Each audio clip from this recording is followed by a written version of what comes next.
参与了此次刺杀的人都在这上面。师兄，我们现在怎么办？先不要告诉赵小天。难道？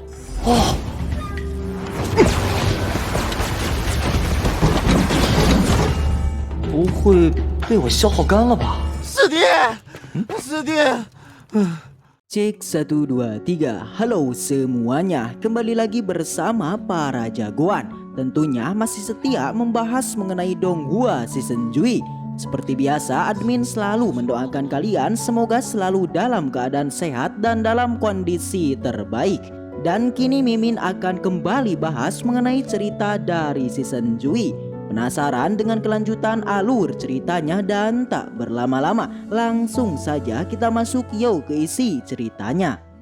Cerita kembali dilanjutkan yang dimana kini masih memperlihatkan prosesi penyerapan dari racun api. Terlihat di sana Xiao Tian nampaknya sangat kesakitan. Sebuah racun yang perlahan mulai keluar, tentu King Er juga merasakan hal yang sama. Sebuah teknik bernama kebebasan akhirnya ia keluarkan. Fenomena ini jelas membuat Ling Er dan juga Yun Meng menjadi sangat kagum. Hal itu tentu berkaitan dengan kekuatan dari Xiao Tian yang kini terlihat berhasil. Racun api yang terlihat berbahaya justru saat ini bertolak belakang dengan tubuh Xiao Tian, yang dimana dirinya juga berasumsi bahwa racun api di tubuh King Er nyatanya bisa membantu kultivasinya. Tak lama seluruh racun dari tubuh King Er akhirnya dapat diserap. Akan tetapi tak diduga si Yun Meng seketika merasakan bahwa saat ini merupakan waktu di mana kekuatan spiritual Yin yang menjadi kuat. Mereka bahkan mengira bahwa Xiao Tian tak akan bisa bertahan. Begitupun dengan Xiao Tian di sana, ia juga merasakan munculnya energi yang kini akan segera meledak. Akan tetapi ia pun tak menyerah dan kembali mencoba untuk menyerap semuanya. Tak lama Xiao Tian yang sudah tak tahan, akhirnya ia pun tumbang dan pingsan. Setelah itu Xiao Tian seketika telah dibawa ke dalam kamarnya. Tak lama ia pun bangkit dan seketika di tangannya saat ini terdapat sebuah energi yang bersumber dari racun api. Melihat itu ia pun menjadi sangat terkejut dan langsung berniat untuk berkultivasi. Di luar terlihat saat ini si Yun Meng dan yang lainnya akan menuju kamar Xiao Tian. Bahkan King Er yang masih merasa khawatir, ia pun dengan segera menanyakan terkait kabar Xiao Tian. Bahkan tak hanya itu, Tetua Gu yang datang juga mengecek kondisi dari Xiao Tian. Setelah melihatnya membuat Tetua Gu menjadi terkejut yang nampaknya kondisi Xiao Tian saat ini memang tidaklah terluka. Kehebatan dari Xiao Tian hingga membuat Tetua Gu langsung memujinya. Bahkan ia pun tak menyangka mengenai kehebatan dan keberanian dari Xiao Tian. Di sana si Yun Meng yang penasaran kemudian menanyakan mengenai kondisi juniornya itu. Seperti dugaan bahwa Xiao Tian itu tidaklah terluka. Tetua Gu juga berasumsi keajaiban yang terjadi itu merupakan efek dari spiritual Yin yang ada di tubuh Xiao Tian. Mendengar itu si Yun Meng menjadi sangat senang hingga tak menyangka ternyata kekuatan spiritual Yin itu nyatanya bisa menahan sebuah racun. Bahkan si Yun Meng beranggapan prosesi penyerapan tempo lalu ternyata Xiao Tian juga menyerap semua kekuatan Yin. Membuat dirinya pun kini mengerti bahwa kekuatan Yin dan racun panas itu saling berbenturan. Setelah itu Tetua Gu pun akhirnya pergi dari tempat tersebut. Di sana King Er yang merasa khawatir kemudian berniat untuk membawakan sebuah minum. Melihat itu jelas si Yun Meng menjadi sangat cemburu. Tak mau kalah ia pun kemudian meminta sebuah ilmu menggoda kepada Xiao Tian. Dengan pede Xiao Tian kemudian mulai beraksi untuk merayu King Er. Membuat King Er yang mendengarnya ia pun menjadi sangat malu dan pergi untuk bersembunyi. Keberhasilan dari Xiao Tian membuat si Yun Meng menjadi menganga. Bahkan ia pun mengatakan bahwa ilmu Xiao Tian itu sangatlah hebat. Setelah itu si Yun Meng kemudian mulai mempraktekannya. Kali ini yang menjadi targetnya itu adalah Ling Er. Akan tetapi seperti yang kita kira bahwa aksi dari si Yun Meng itu pastilah gagal. Setelah itu ia pun tak menyerah dan kembali menanyakan ilmu selanjutnya kepada Xiao Tian. Dengan cepat di sana Xiao Tian kemudian mencontohkan ilmu keduanya. 你脸上有点东西，脸好看。 Dan lagi-lagi aksi dari Xiao Tian itu sangatlah ampuh, membuat Xun Meng tak percaya dan kembali memulai untuk mempraktekannya.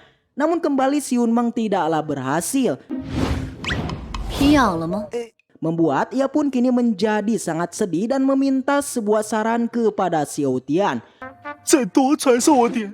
Xiao Tian kemudian menjelaskan bahwa Xun Meng itu harus mencari topik yang lain.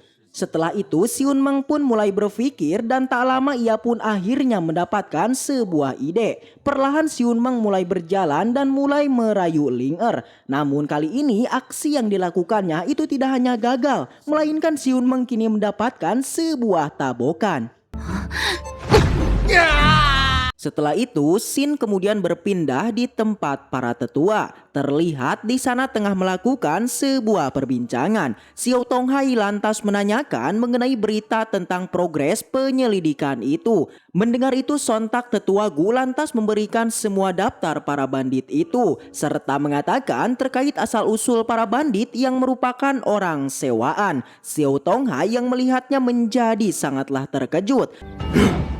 我勒个去！ Zhao Jingje yang penasaran juga langsung merebutnya hingga ia mengatakan bahwa Xiao Tonghai itu sangatlah lebay. Namun sama halnya dengan Xiao Tonghai, Zhao Jingje juga menjadi terkejut, bahkan matanya hampir keluar dari tempatnya. Dirinya saat ini merasa tak percaya dengan apa yang dilihatnya. Keterkejutan dari Zhao Jingje tentu langsung dibalas Xiao Tonghai. Dan kini giliran tetua Jiang Liangxi yang perlahan melihatnya. Dan kembali ia pun menjadi sangat terkejut. Seakan dalam tulisan itu terdapat sosok yang menakutkan. Di sana Xiao Tonghai lantas meyakinkan mengenai kebenaran dari tulisan itu. Ternyata di dalam tulisan itu nyatanya tertulis satu nama yang memang sangatlah kuat. Bahkan tetua Gu sampai mengatakan mengenai semua orang yang ada dalam daftar itu dikendalikan oleh orang tersebut. Situasi ini tentu membuat semua tetua menjadi kebingungan. Zhao Jingje juga menanyakan mengenai apa yang perlu dilakukan untuk mengatasi hal ini. Sosok yang sangat menakutkan ternyata membuat Xiao Tonghai menjadi tak berkutik. Bahkan ia sendiri mengatakan dirinya saat ini tak bisa menanganinya. Jiang Liangxi di sana kemudian menyarankan untuk menyuruh Xiao Tian dalam menghadapinya. Yang mana sosok yang ada dalam daftar itu ternyata adalah sosok dari keluarga Zhao yang itu adalah klan dari Xiao Tian. Namun Xiao Tonghai menolaknya dan ia pun memutuskan untuk menunggu ketua sekte dulu dalam mengambil keputusan.